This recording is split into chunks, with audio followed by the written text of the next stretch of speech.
Bonjour tout le monde, mon nom est Julien Brault, cofondateur de Hardbacon. Aujourd'hui, je vais vous parler, c'est même pas une métrique, en fait, c'est juste, ça s'appelle la devise de présentation. Essentiellement, c'est un concept très simple à comprendre. C'est quand ils produisent des états financiers, quand ils parlent de dollars, ils parlent de dollars américains ou de dollars canadiens.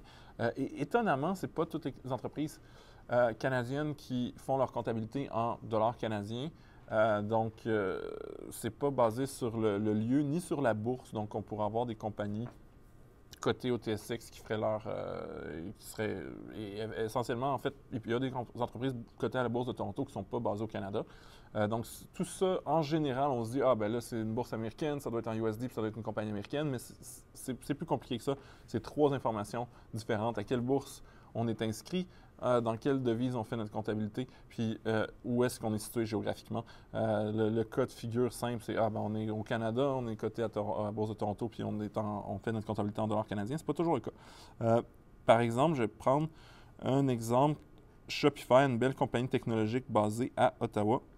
Ils sont listés justement au New York Stock Exchange et au TSX. Donc là, je vais cliquer sur l'action négociée au TSX et je vais aller dans les paramètres avancés et je vois ici devise de présentation USD, donc US dollar, c'est le symbole. Pour ceux qui ne savent pas, là, dans l'application Hardbacon, si vous ne comprenez pas quelque chose, vous appuyez pendant une seconde, ça fait apparaître une petite définition. Je vais vous la lire. Il s'agit de la devise qui est utilisée par l'entreprise pour présenter ses résultats aux investisseurs.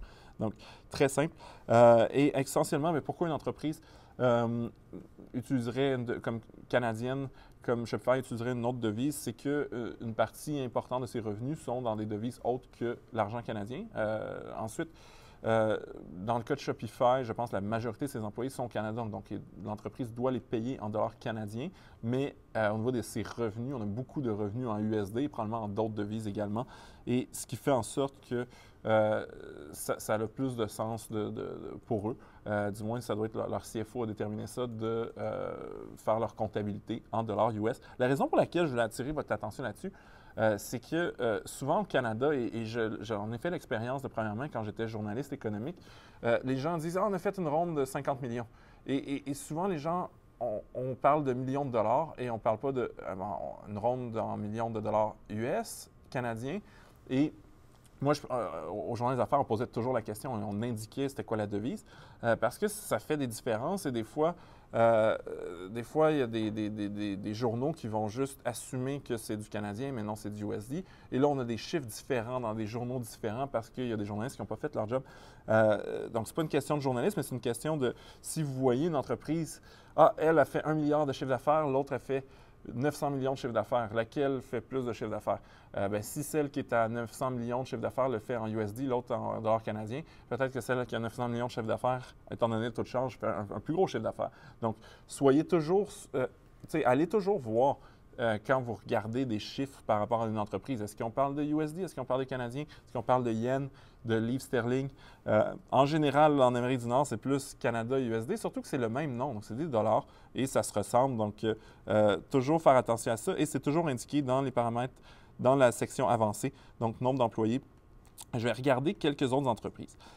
Justement, Shopify a des activités à l'extérieur. Je vais prendre Bombardier, sur lequel je clique toujours parce que c'est une compagnie que tout le monde connaît.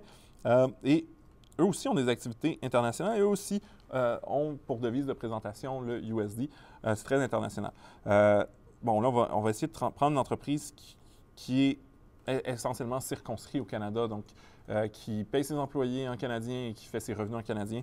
Je pense une petite entreprise cotée en bourse. Je ne sais pas si vous connaissez la cage au sport, c'est là que le monde qui aime le hockey vont quand ils donnent des ailes gratuites.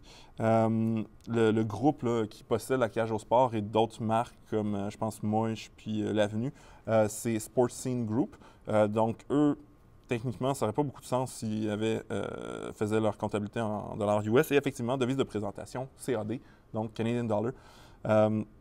Très, très logique. Donc, c'est essentiellement ça.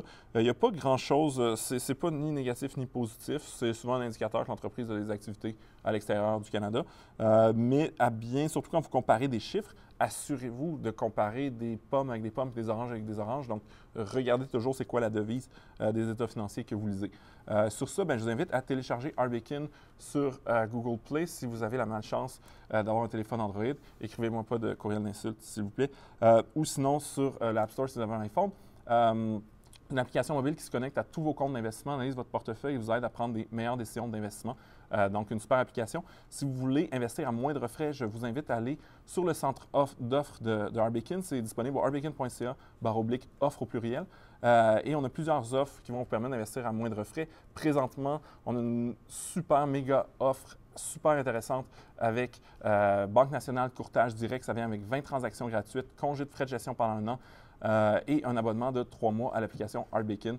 Donc, sur ce, je vous souhaite une bonne journée.